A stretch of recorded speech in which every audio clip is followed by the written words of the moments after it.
I bought a new ROG Ally from Best Buy. Although it's been out for a while, it's still great for gaming. But that stock 40 watt-hour battery is pretty terrible. So I upgraded it with a 65 watt-hour battery from Wh Jsaux, and I also added a 2 terabyte SSD and installed SteamOS. The Wh Jsaux kit comes with everything needed for the install.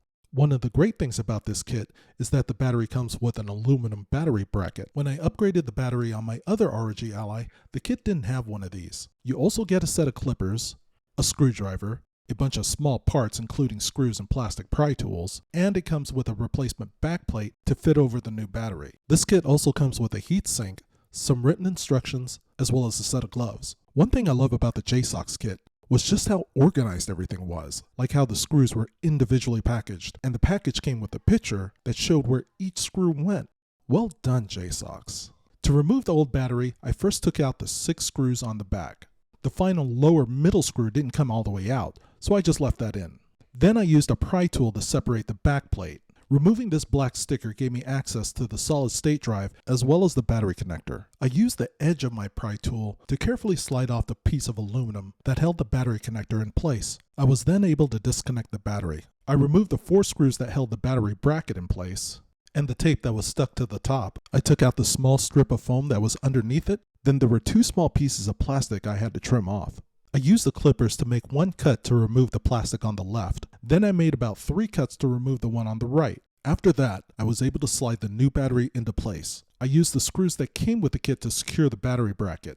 Then it was just a matter of reconnecting the battery cable. As part of the install, I had to transfer the back buttons and triggers from the old backplate onto the new one. I removed the screw holding the back trigger in place. I was careful not to lose the spring underneath it. Then I removed the screws holding the top triggers. Then I gently pried them off. I snapped the back trigger onto the new backplate, inserted the spring, and secured it with a screw. Then I mounted the top trigger and screwed it into place. Wh Jsaux supplies you with a number of black stickers. You'll need to use one of these to cover a sensor on the ROG Ally. Once everything was together, I inserted the heatsink, then I just had to replace the back cover and the 6 screws holding it in place. I plugged in the battery, and once it powered on, I ran a battery test report by bringing up the command prompt and typing the following. The battery report gives you a bunch of information regarding the Ally. To me, the most important thing was that it recognized my new 65 watt-hour battery. Before I started the installation, I ran a test with the old battery. I started by playing Doom Dark Ages at 2:03 p.m. with the battery at 100%. My brightness level was set to 70% and the device was set to performance mode at 15 watts. I continued playing Doom until about 2:41. Then I started playing Marvel Rivals. At this point, my battery was now at 64%. I played Marvel Rivals until about 2:59.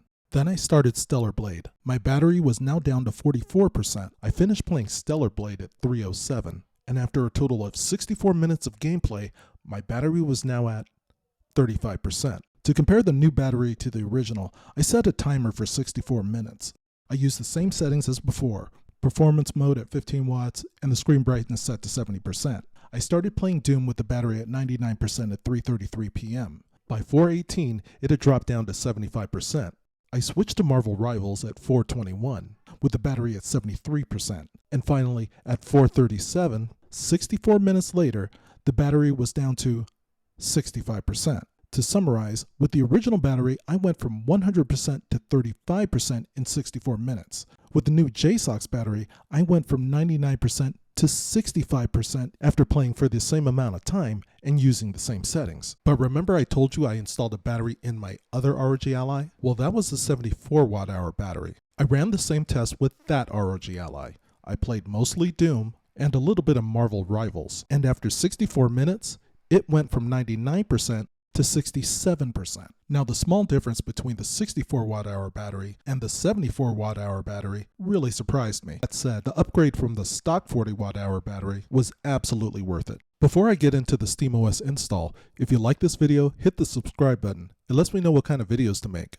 Installing SteamOS is pretty simple, although along the way I did make one small mistake, which I'm going to explain in just a second. But first, I began the install by going to the Steam support page, and I downloaded the SteamOS image. Per their instructions, I used a program called Rufus in order to burn the image onto a USB. My ROG Ally came with 512 gigabytes of RAM. After installing 6 games, I only have 100 gigabytes of storage left, so I'm adding a 2 terabyte SSD. To prepare my new SSD, I went into Windows Disk Management. I formatted the SSD and set the file system to exFAT. Valve recommends that you turn off Secure Boot before you try installing SteamOS.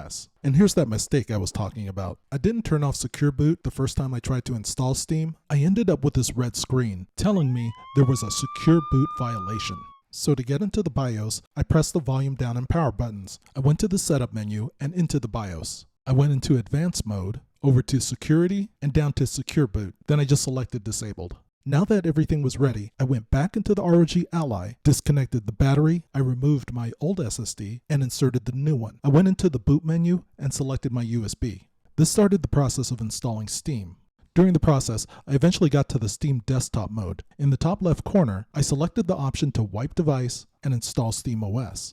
On the following pop-up, I clicked Proceed, and I eventually got back to the Steam welcome page where I selected my language, connected to the internet, and logged into my account. I really like using SteamOS as an operating system, but there is one issue I have with it that I'll go over in a second. SteamOS is built entirely around gaming, and you can tell the interface is super easy to use. I especially like how it separates gaming mode from desktop mode. It just makes everything feel organized and simple. The OS is lightweight and optimized for gaming, so everything runs smoothly. I didn't have any problems playing most of the games I like to play. It easily runs games like Spider-Man Miles Morales, Marvel Rivals, Stellar Blade, or Doom, and all the games perform with decent graphics and frame rates. Now, I say most games because of the one issue I have. Games like Call of Duty and Fortnite don't run natively on SteamOS as a result of their anti-cheat systems. But to get around that, I switched to desktop mode and installed NVIDIA's GeForce Now. It's not perfect, but allows me to play the games with anti-cheat systems while still having Steam as my OS. Okay, I want to break down the cost of this mod so you can decide whether or not it's right for you. For the Z1E ROG Ally with 512 gigabytes of storage, I paid a sale price of $500. The Wh Jsaux Battery kit cost $80. The Corsair 2 terabyte SSD cost $155. That brings the total to $735 for my upgraded ROG Ally. But if you're thinking about doing this, you should also take in consideration the time it takes to do the upgrades. And you definitely shouldn't do it if it's something that you're not used to or don't feel confident in doing, especially considering that any damage to the product caused by you might not be covered under the warranty. All of these upgrades were definitely worth it for me, but you'll have to decide for yourself whether it's right for you. If you like this video, you'll definitely want to watch the next video coming on screen right now. I'll see you in the next one.